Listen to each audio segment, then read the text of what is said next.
नमस्कार, जय श्री राम। मैं मनोज भारद्वाज, योगा एंड एक्यूप्रेशर, इस वीडियो में आपका स्वागत कर रहा हूँ। दोस्तों, इस वीडियो का उद्देश्य है शंख प्रक्षालन। अब शंख प्रक्षालन क्या है? मैंने बहुत से दोस्तों को सलाह देता हूँ, मोटापा होता है शंख प्रक्षालन कीजिए, कब्ज होती है शंख प्रक्षालन कीजिए, लेकिन केवल नाम से पता नहीं लगता, इसे करवाने की या करने की विधि का पता होना चाहिए। तो शंख प्रक्षालन के बारे में महर्षि गेरंड लिखते हैं। वो सीधा शंख प्रक्षालन का नाम नहीं लेते।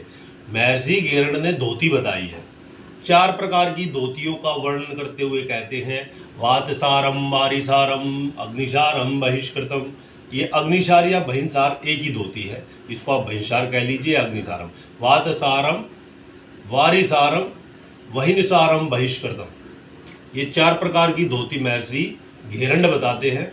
तो उसमें जो दूसरी धोती है वारिसारम, उसी को आज जो आधुनिक समय में उसी का शंख प्रक्षालन उसी का एक रूप है। वारिसार धोती में महर्षि पतंजलि, वारी मतलब कि जल, वो कहते हैं कि जल को कंठ पर्यंत यानी कि अपने कंठ तक भर लो, फिर उसके बाद पेट का प्रक्षालन करो, घुमाओ उसको, जैसे प्रक्षालन जैसे रही चलाते हैं उसको घुमाओ, और उसके बाद अधोमार्ग से जल का निष्कासन कर दीजिए। अधोमार्ग यानी कि जहाँ से हम मल निष्कासित करते हैं। तो ये तो अगर महर्षि गेरंड की आप बुक पढ़ोगे और करना चाहोगे तो नामुमकिन सी बात है। फिर क्या हुआ, जब कोई भी चीज़, कोई भी ग्रंथ लिखा जाता है तो उसका शोधन होता है, फिर उसका शोधन हुआ, आगे और महर्षि हुए, तो उन महर्षियों ने इस वारिसार धोती का एक नया रूप शंख प्रक्षालन बताया। शंख प्रक्षालन बहुत ही आम जनता के लिए बहुत ही आसान हो गया। उसमें क्या करना है, पहली तो चीज़ ये कि किन्हें करना चाहिए। जिनको मोटापा है उन्हें करना चाहिए, जिन्हें कब्ज रोग रहते हो उन्हें करना चाहिए, जिन्हें पाचन तंत्र संबंधी रोग हैं, गैस ज़्यादा बनती है, अपान वायु बनती है, अर्थराइटिस, जिन्हें जीर्ण रोग हैं उन्हें करना चाहिए। लेकिन किन्हें नहीं करना चाहिए, अत्यधिक शारीरिक कमजोरी में नहीं करना चाहिए, जिनका वेट संतुलित है, मतलब वजन ज़्यादा नहीं है, उन्हें नहीं करना चाहिए। वजन अगर कम है तो बिल्कुल ही नहीं करना चाहिए, और वजन ज़्यादा नहीं है तब भी यदि कब्ज रोग है तो करो, नहीं तो मत करो। तो जिन्हें बीपी हाई रहता हो उन्हें नमक के पानी के साथ नहीं करना चाहिए, क्योंकि ये 2 तरह से किया जाता है। पहला नमक के पानी के साथ, जिसे जो कि प्रचलित है, लगभग नमक के पानी के साथ ही करते हैं लोग। तो क्या करना है, 1 से 1.5 लीटर पानी लेना है, हल्का गुनगुना करना है, केटली में ले लो, जग में ले लो, जिसमें मन करे बर्तन में ले लो। उसमें चम्मच से नमक इतना मिला लो कि वो आप पी सको, मतलब ऐसा ना हो कि इतना कड़वा हो जाए और आप पी ना पाओ। और पानी इतना गर्म भी नहीं होना चाहिए कि उसको लगातार आप गट गट करके ना पी सकें। तो पानी का भी ध्यान रखना, उसका टेम्परेचर कैसा हो। फिर उसके बाद क्या करना है कि आपको कागासन में बैठ जाना। कागासन ये स्थिति होती है जिसे आज गुलुकुड़ू कहते हैं। अब मैं कागासन में नहीं बैठ पा रहा हूँ क्योंकि मेरे नी का ऑपरेशन हो चुका है। अब बहुत से लोग सोचेंगे यार ये योग सिखाता है, ये खुद ही कागासन में नहीं बैठ सकता। तो ऐसा सोचना भी व्यर्थ है दोस्तों, क्योंकि योग से मैं अपना शरीर तो फिट रख सकता हूँ, लेकिन जो मेरा प्रारब्ध है उसको नहीं बदल सकता। प्रारब्ध तो मुझे भोग्य है, मुझे भुगतना ही पड़ेगा। मेरा प्रारब्ध, घुटने का एक्सीडेंट हो गया, बस नहीं बैठ सकते, तो ये मेरा प्रारब्ध है।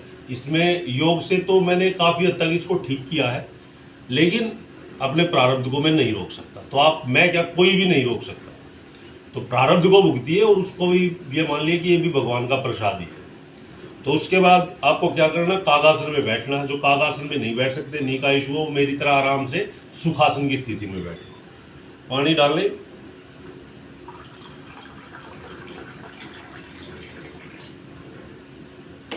दो गिलास पानी को गट गट करके पी जाना है। मैं इसलिए आपको करके दिखा रहा हूँ क्योंकि मैं खुद कर रहा हूँ आज। ये तो मेरे पास टाइम का अभाव होता है और मैं ये चीज़ें नहीं कर पाता।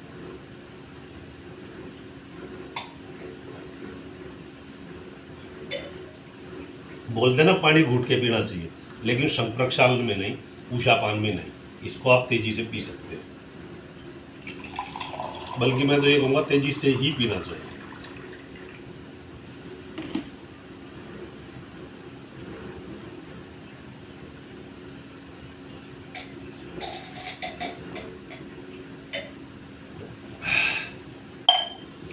दो गिलास पानी पिया, उसके बाद इसमें 5 आसन करने होते हैं।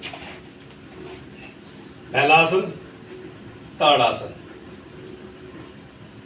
30-30 के 3 राउंड करने आपने, 30-30 सेकंड के। 30 सेकंड होल्ड, वापस श्वास भरते हुए 30 सेकंड होल्ड, हाथ पूरा ऊपर खींचे हुए, उंगलियां छंदी हुई, पंजों पर खड़े रहें, 30 सेकंड का होल्ड करें और वापस।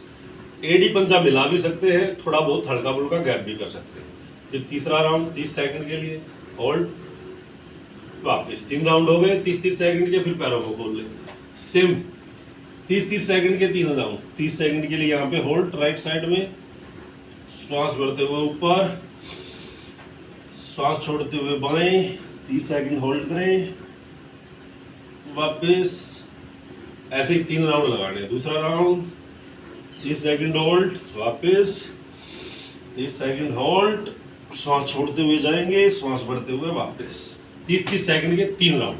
2 आसन हो गए, ताड़ासन, त्रियक ताड़ासन। तीसरा कटी चक्रासन।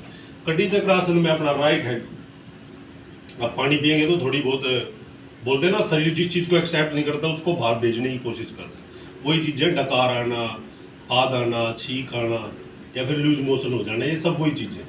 तो लेफ्ट हैंड को राइट शोल्डर पे रखेंगे, राइट हैंड को राइट शोल्डर पे और राइट हैंड को पीछे, जो लेफ्ट स्कैपुला वहां तक लेके आना है। श्वास छोड़ते हुए पीछे, श्वास भरते हुए वापस, श्वास छोड़ते हुए बदली करेंगे और इसको कंटिन्यू करना, श्वास के छोड़ते हुए पीछे जाना है।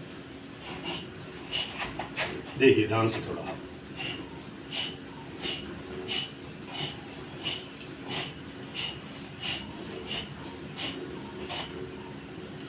तीन आसन हो गए। चौथा आसन। चौथे आसन में आपको पेट के बल लेट जाना है, पैरों को खोलना है जितना भी आप खोल सकते हैं। दोनों हाथों को छाती के पास रखना है, भुजंगासन में आना है। श्वास बढ़ते हुए ऊपर, श्वास छोड़ते हुए बाएं से टर्न लेते हुए जो राइट हील है उसको देखना है। 30 सेकंड का होल्ड करना है, वापिस आना है, नीचे जाना है, थोड़ा सा 2-3 सेकंड के लिए रिलैक्स होकर फिर से श्वास भरते हुए ऊपर, फिर अब राइट साइड से टर्न लेते हुए लेफ्ट हील को देखना है। 30-30 सेकंड के 3 सेट। इस आसन के लिए आपको 30-30 सेकंड के 3 सेट करने, यानी कि 3-3 बार 30-30 सेकंड के लिए दोनों एडियो को दाहिने बाएं से टर्न लेते हुए देखना है। चौथा आसन। फिर चौथे आसन में भी वही दिक्कत आती है जो शुरू में आई थी, जैसे कि मैं कागासन में नहीं बैठ सकता, वैसे ही 4 आसन हो चुके। 5वां आसन। 5वें आसन में भी वही दिक्कत है जो कागासन में मेरे को बैठने में आई। इसमें भी क्या होता है कि घुटनों पे बैठना पड़ता है, ऐसे घुटनों पे नहीं, कागासन में बैठना पड़ता है पैरों को खुला रखते हुए।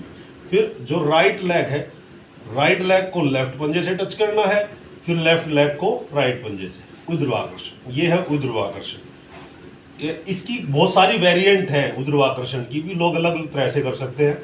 आपको नहीं शुरू तो इस तरह कर सकते हैं, या फिर किसी और वेरिएंट का आपको पता है तो उससे भी कर सकते हैं। ये भी काफी इफेक्टिव है। ये हो गया ऊर्ध्वाकर्षण। यहाँ पे 5 आसन हो गए। फिर क्या होगा, 2 गिलास आप पानी पी चुके हो, इन 5 आसनों का आप 30-30 सेकंड के लिए अभ्यास कर सकते हो। ऊर्ध्वाकर्षण और ये कटी चक्रासन, इनको आपने 50-50 बार कम से कम करना है। एक दिशा में 50 बार टर्न लेना है, इसमें भी और ऊर्ध्वाकर्षण में भी। तो उसके जब 5 आसन हो जाते हैं उसके बाद क्या होगा, आप फिर से 2 गिलास पानी पियोगे, फिर से रिपीट करोगे। तीसरी बार फिर से 2 गिलास पानी पियोगे, रिपीट करोगे। तीसरी से चौथी बार जब आप पानी पियोगे 2-2 गिलास, यानी 6 से 8 गिलास पे आप पहुंच जाओगे और ये आसनों का अभ्यास करोगे, तो क्या होगा, पेट का मंथन हो जाएगा। और मंथन होने से आपको ऐसा लगेगा कि प्रेशर हो गया है सोच का। टॉयलेट के पास रखना है और जल्दी से जल्दी जाके शौच जाना है। शौच जाके आने के बाद हाथ वगैरह धो के फिर से आना है, 2 गिलास पानी पीना है और फिर से इन्हीं आसनों का अभ्यास करना है। तो उस टाइम पे क्या होगा, आपको फिर से बड़ी जल्दी एक ही बार पानी पीते ही प्रेशर आ जाएगा। आपको तब तक ही अभ्यास करना है जब तक कि आपके अधोमार्ग से पानी के फवारे की तरह मोशन ना हो जाए, यानी जो हमारा शौच है वो बिल्कुल पानी के फवारे की तरह काम करेगा और बिल्कुल नीचे से पानी निकलना जाएगा। तो ये हो जाता शंख प्रक्षालन। लेकिन एक ध्यान रखें कि शंख प्रक्षालन अधिक ना करें। जो बहुत ही मोटे लोग हैं, विशालकाय, अगर वेट कम करना है तो सप्ताह में 1 बार करें। ठीक ठाक है मेरे जैसे है तो 15 दिन में 1 बार कर ले या महीने में 1 बार कर ले। और बिल्कुल ही कमज़ोर हैं तो भाई आप तो रहने ही दो, कोई दूसरा मार्ग ढूंढ लेंगे आपके लिए। और इसके अलावा इसमें देखो खान पान का ध्यान रखा जाता है। रात को जब आप सोते हैं तो सोने से रात के समय जो भोजन है आपका, सोने की बात तो खा गई बीच में, तो रात को आपको क्या करना, जो भोजन हो बहुत ही हल्का और सुपाच्य भोजन लेना है।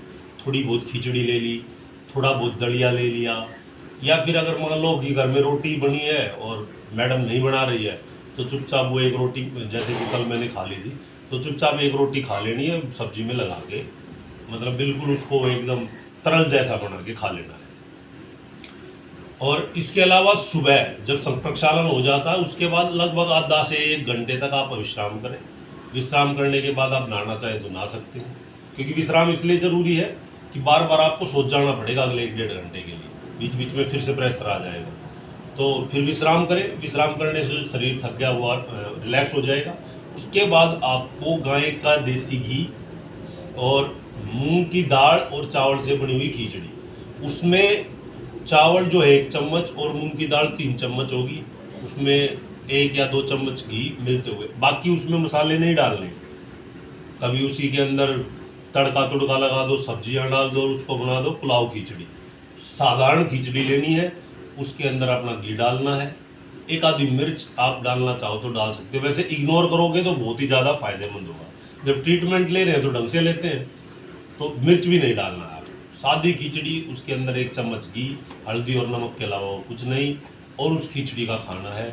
दिन भर आपको वही खिचड़ी, मतलब ये नहीं कि सुबह बना दी और शाम तक खाते रहोगे, दोपहर में भी जरूरत पड़ती है, भूख और नहीं ज़रूरत है तो रहने दो, अगर रुक सकते हैं तो रुको, अगर नहीं रुका जा रहा है, भूख लग रही है तो दोबारा से खिचड़ी, और तिबारा से भी खिचड़ी ही खानी है।